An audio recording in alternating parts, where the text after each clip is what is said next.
Le pharaon de Strasbourg, il y a Isis, le Graal,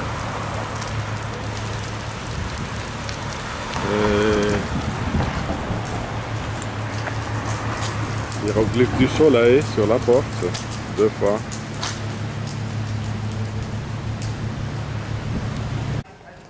Hiéroglyphe du soleil, partout.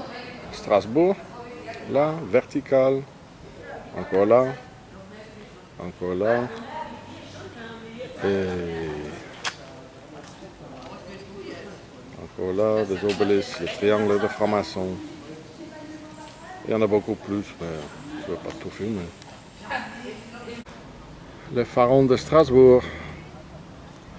Obélisque avec la domination terrestre, avec le hiéroglyphe du soleil dedans même. Et les hiéroglyphes du soleil à plusieurs reprises. Là aussi vertical. Là. Et le triangle de franc-maçon. Là.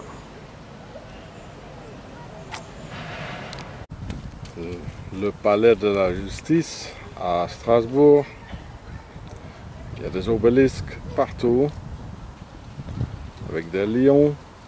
Le symbole de la royauté pharaonique. Hein, c'est plutôt... il n'y a pas de lion en Europe. Donc c'est une puissance étrangère qui règne. Ici il y en a des loups ou des ours. Le Graal. Obélisque partout avec des plantes qu'on trouve au Nil. Le triangle de franc-maçon, Maat avec les lions. Et ce sont ces lions-là qui, avec les sabres, qui font le travail pour elle. La police, justice, obélisque encore.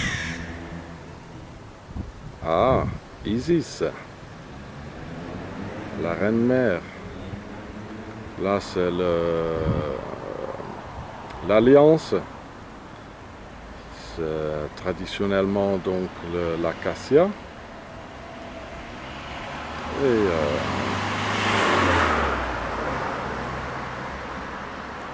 voilà. C'est une puissance étrangère qui règne là. Encore l'alliance. Ah. Avec les faces.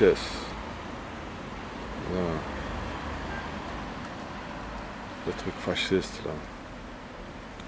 Ok. Le pharaon de Strasbourg.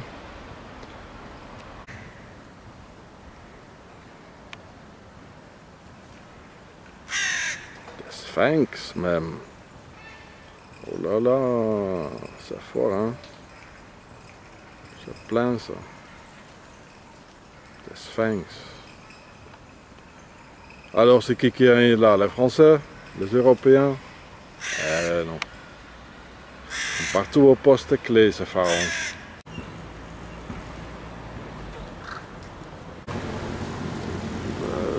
Donc l'obélisque c'est le symbole de la domination pharaonique. Il y en a même sur le toit là. Donc ici j'ai compté au moins 10. Donc des pharaons. Il n'y a que des pharaons qui mettent ça. Et l'obélisque, donc le symbole de la domination pharaonique.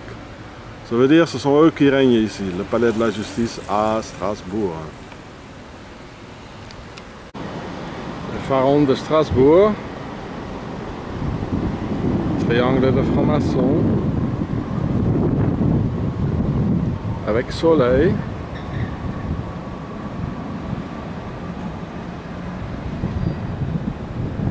Et obélisque. 2 fois bien sûr.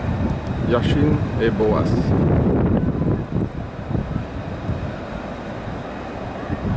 Soleil.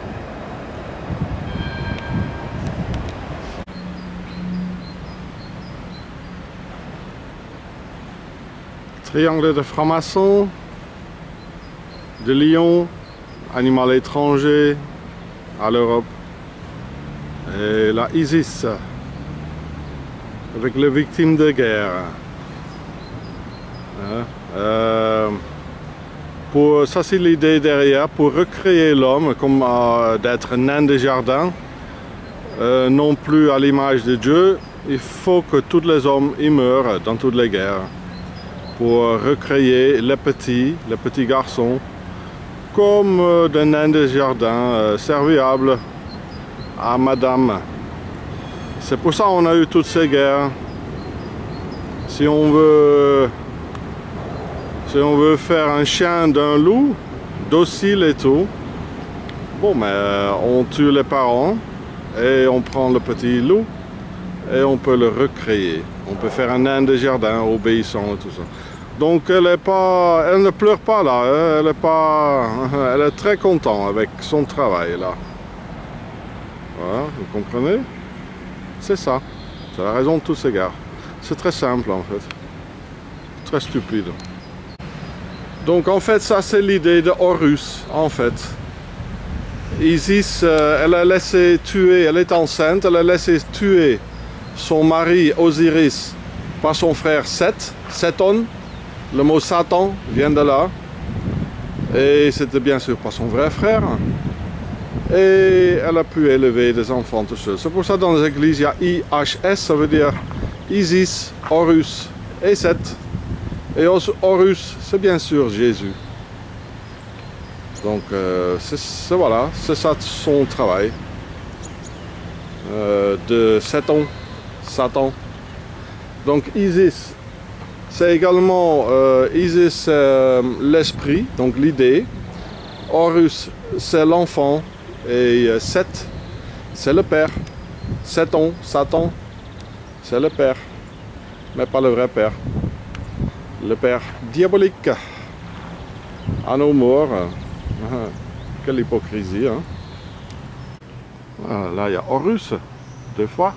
Parce que Horus, c'est simplement, c'est le symbole. C'est pas, il n'y a pas qu'un Horus. Là, il y a Isis. Oh là là. C'est grave ça. Hein. Et là, il y a des obélisques. Ça représente Osiris.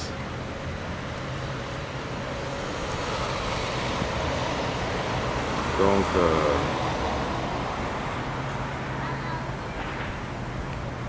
dans les pharaons de Strasbourg, l'obélisque est le symbole de la domination pharaonique. Et c'est un symbole phallique, et comme il est taillé en haut, c'est le symbole de la circoncision, parce que ça vient de Pharaon. Aïe, aïe, quel temple pharaonique!